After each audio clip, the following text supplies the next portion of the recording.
Hello বন্ধুরা, আমাদের SDTV চ্যানেলে আপনাদের স্বাগতম। আমি দীপিকা চলে এসেছি আপনাদের জন্য গীতা LLB সিরিয়ালের আপডেট নিয়ে। অগ্নিজিৎ মুখার্জি মাথা পেতে সমস্ত অপমান সহ্য করেছে গীতা। সবাই বলেই যে বৌমার কাছে হেরে যাওয়া একজন শ্বশুরমশাই, আমি সেটাও মেনে নিয়েছি। কিন্তু তোমাকে বলছি, গীতা মুখার্জিকে এই বাড়িতে কোনো প্রয়োজন নেই। তুমি এই বাড়ি থেকে চলে যাও বাবা। হ্যাঁ, আমি ঠিকই বলছি, কারণ এই বাড়িতে তোমার আর থাকা চলবে না। তুমি আসতে পারো। গীতার চোখ ছলছল করছে। তখনই সেখানে কাকুমণি চলে আসে। বলে, কি বলছো কি? যে মেয়েটা শাঁখা সিঁদুর পরে তোমার ছেলের বউ হয়ে এই বাড়িতে এসেছে, তোমার ছেলে যার হাত ধরে এনেছে, যে তোমার মেয়ের বিয়েতে সমস্ত দায় দায়িত্ব নিজে হাতে পালন করছে, সব অনুষ্ঠান আচারবিধি, সেই মেয়েটাকে তুমি বাড়ি থেকে তাড়িয়ে দিতে চাইছো কেন?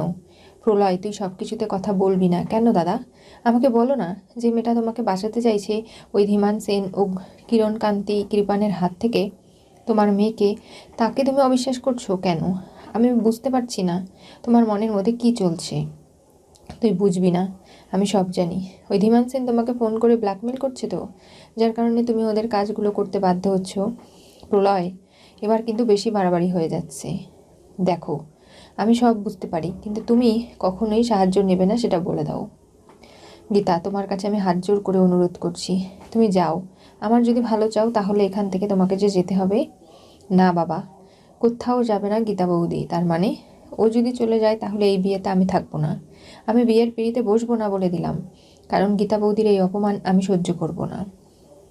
ওর বাবার ট্রিটমেন্টের জন্য আমি টাকা নেওয়ার জন্যই তোমার সমস্ত শর্ত মেনে নিয়েছি। তুমি আমাকে বাজারে তুলেছো, দর হাঁকিয়েছো, এমনকি আমার অনিচ্ছা সত্ত্বেও তুমি ওই জানোয়ারটার সঙ্গে আমাকে বিয়ে দিচ্ছ। আমি সব কিছুতে রাজি হয়ে গেছি, তাহলে তুমি কেন আমাকে এরকম করে বিরক্ত করছো বলো? আমার কোনো শর্ত ছিল না, কিন্তু এখন আমার শর্ত এক নাম্বার এবং শেষ, যে গীতা বৌদি এই বিয়েতে থাকবে। ও ছাড়া এই বিয়ে হবে না। আর তুমি যদি সেই শর্তটা মানতে না চাও, আমাকে জোর করে বিয়ের পিড়িতে বসাও, তাহলে তুমি আমার মরা মুখ দেখবে। আমি কোনোভাবেই তোমার মেয়ে আর থাকবো না, বুঝতে পেরেছো? মেহেক, আমার কথাটা শোন। মেহেক দৌড়ে ছুটে বেরিয়ে যায়। এখন কি করবে অগ্নিজিৎ মুখার্জি? নিজের মেয়ের কথার মূল্য দেবে, নাকি বাড়ি থেকে বের করে দেবে গীতা মুখার্জিকে? ঠিক আছে গীতা, আমি তোমাকে এই বাড়িতে থাকতে দিচ্ছি অনেক আশা করি। তুমি এই বিয়েতে কোনো বাধা দিও না, আমার মেয়েটা যেন লগ্নভ্রষ্টা না হয়। আমি আপনার পা ছুঁয়ে আশীর্বাদ নিয়ে প্রণাম করে বলছি যে আপনার মেয়ে লগ্নভ্রষ্টা হবে না। ওই লগ্নেই তার বিয়ে হবে। কোনো সমস্যা হবে না, কোনো ঝামেলা আমি হতে দেব না। এবার আপনি শান্তি তো? অগ্নিজিৎ মুখার্জি চলে যায়।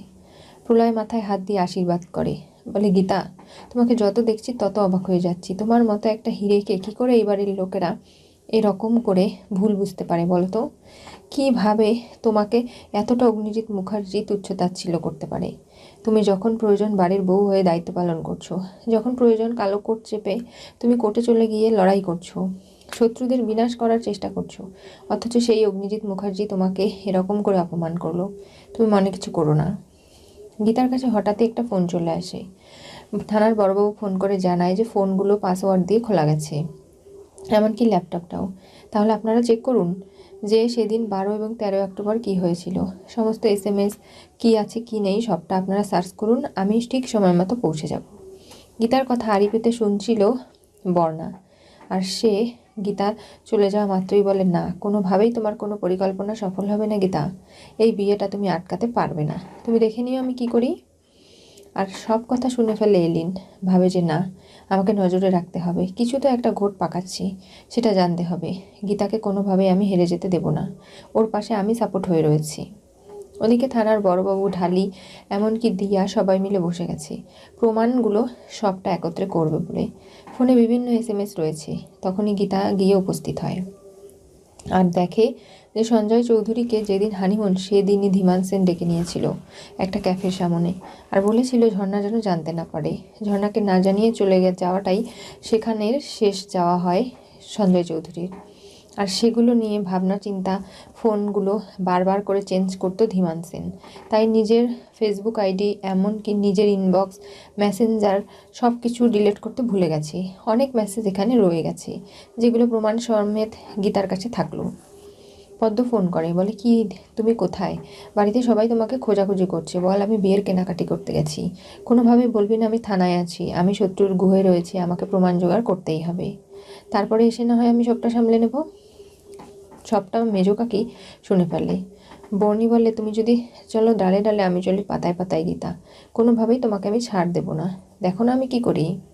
এই বলে ধীমান সেন বাড়িতে তোলপাড় শুরু করেছে। বলছে, দেখো আমার যে ফোনগুলো ছিল সেখান থেকে তুমি কি সমস্ত এসএমএসগুলো ডিলিট করেছো কি করনি, আমাকে বলো সেটা। রঞ্জিত অবাক হয়ে যায়, বলে, স্যার আমি আপনার ফোন তো কখনো ধরি না। আপনার ফোন, আপনি নতুন নতুন ফোন ব্যবহার করতেন আর ফোনগুলো রেখে দিতেন ডয়ারে।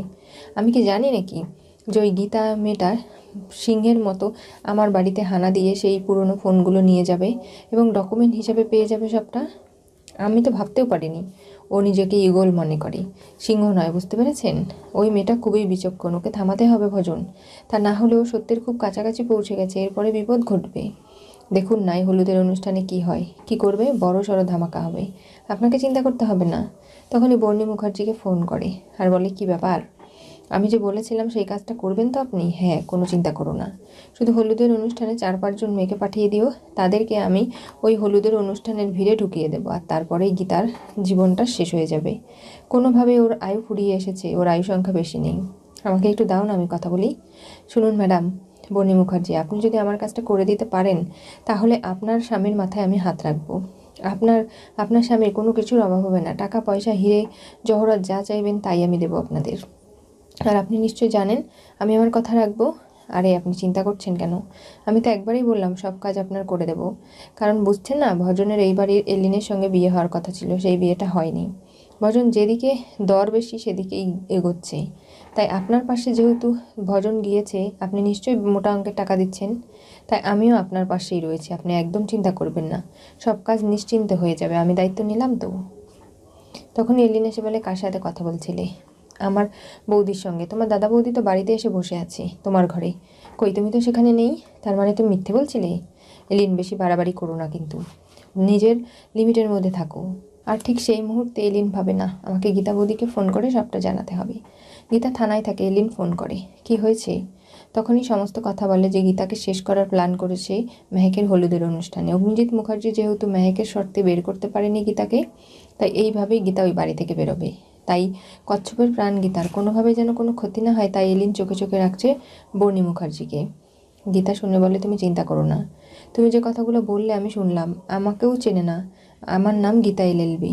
ওই কৃপানের মাথায় ঘোল ঢেলে পুরো মণ্ডপ আমি ঘোরাবো, এরপরে ওকে পেটাতে পেটাতে বাড়ি থেকে তাড়াবো, আর অঙ্কিতের সঙ্গেই বিয়ে হবে মেহেকের, তুমি চিন্তা করো না।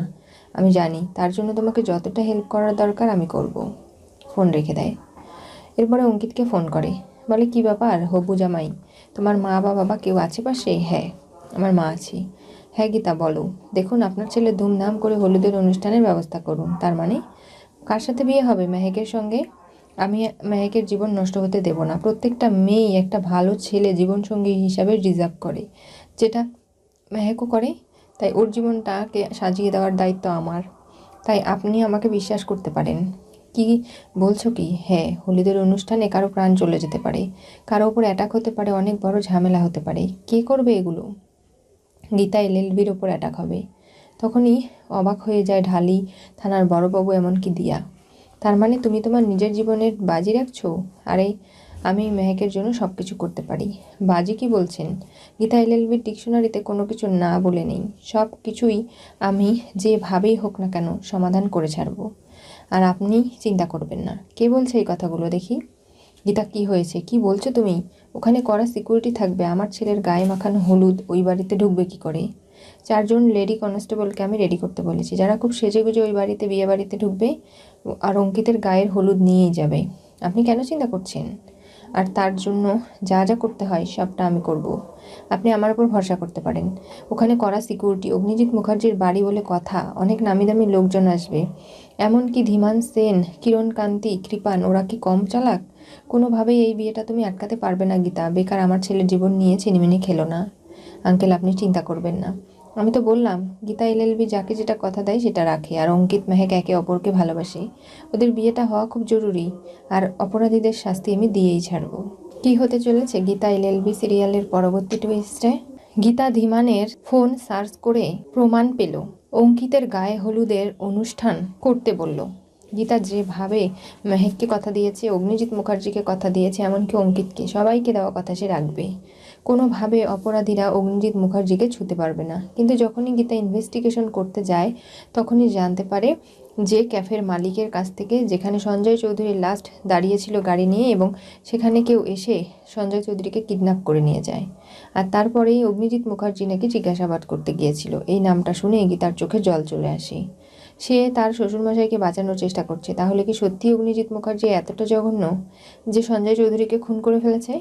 নাকি এই সব ধীমানের চক্রান্ত, যাতে অগ্নিজিৎ মুখার্জি এমনকি গীতা কোনোভাবেই চক্রবাহু ভেদ করে ঢুকতে না পারে?